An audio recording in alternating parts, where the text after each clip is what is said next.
Hey, what's up? David here with After Video Effects, and welcome back to part 2 for the Sonic Ring Throw tutorial.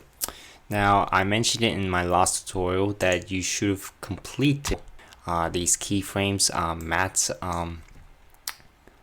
motions. So like, I just went through and did every half a second. So I'm just gonna smooth those out, hit F9 to smooth those out. And yeah, let's move on. So let's go ahead and create a new solid. Make it black. Call it particles. And let's go and get our Trapco particular. Cool. And let's go ahead and enlarge this. And if we come down to the particle settings, so we can just get the emitter, and let's go ahead and just get our position properties up. Let's alt click onto the XY position, pick whip to the position for our, nope, not for that. That's definitely not for that. Let's try again. Pick whip to that. That's better. And pick whip to our Z. Okay, so now the particles will emit from our position. So if we check this out, there we go. Okay, so let's go ahead and adjust some of these settings. So we want to make it about 150 per second, and we'll change it from a point to a box, and we want it to be relatively the same size or the same diameter for our ring. So let's just bring the Y up until maybe it aligns perfectly with our ring. So maybe about 170. Yeah, that looks good. And maybe we could adjust the X and add some variation to the Z. Okay, and then we can go into our particle settings, drop the size to about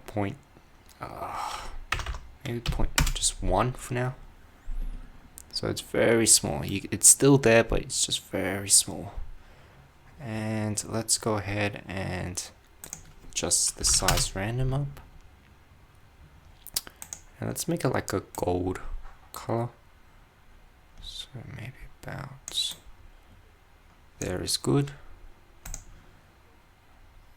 And set the blending mode to add and the layer for the comp. Okay. Let's go into the physics tab and let's give it some turbulence. Let's affect the position by like 100 and scale up to maybe about 20. What else is there? Maybe we could do the size just a bit. Okay, and we want the velocity to be about 70. And let's go ahead and make this to a negative value, so maybe -50. That way the particles look like it's shooting out. Let's go ahead and add a glow to these. So stylize glow. So it's nice and small. Maybe double it. Make it pop. Duplicate that. And we'll just spread that out. Okay. And let's turn up the threshold down a bit. For these, maybe about 40%. And this is about 50. Okay, cool. let's duplicate our matte layer and put it on top of our particles and set it to alpha inverted so that we don't have to go through that pain for this tutorial. Oh my gosh, you have no idea how long it took just to get that going. Alright, so let's do some color correction. So Control Y, Control Y. Let's label this as vignette, and let's label this as CC. So let's just bring the color down. So maybe drop it down here, and then we can just double click the ellipse mask tool, set it to subtract, hit F, further out maybe 200 pixels, so we get this nice vignette here, maybe 300. Okay, and then we can add our usual color correction effects, and let's just do like 20%, and let's just bring that down and just bring the contrast up. Let's take away some red and maybe add some blue back. We can even add a glow on top of this.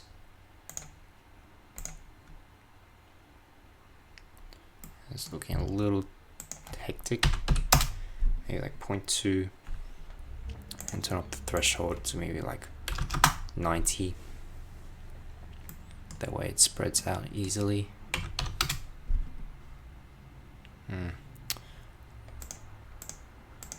Sorry, my bad, it was the other way around, maybe like 20. And they're like 0.1.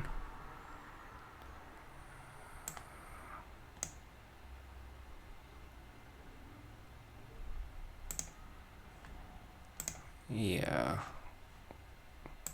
maybe think that, but let's drive on. So let's go ahead and just color correct our matte layers. So these particles we can put as orange, and the null object maybe like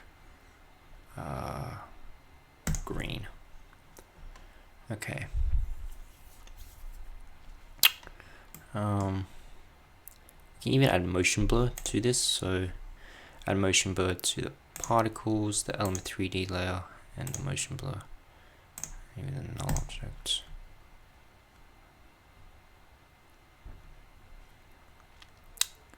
There we get some resemblance.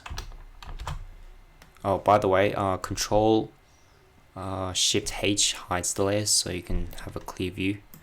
So we can start to see something going on here. So let's go ahead and maybe adjust some of these.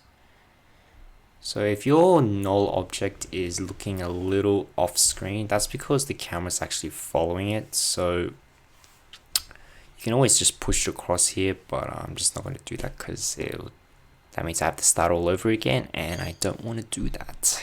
Okay, so that's basically it. You can just do some final adjustments to the like null object. So like here it's getting a little hectic, so maybe you can adjust the particles per second to maybe like 110. And you can just push this out to maybe like -80.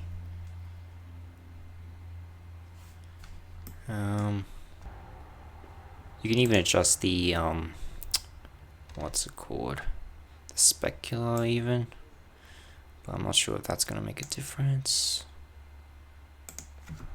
Does it? No, I don't know.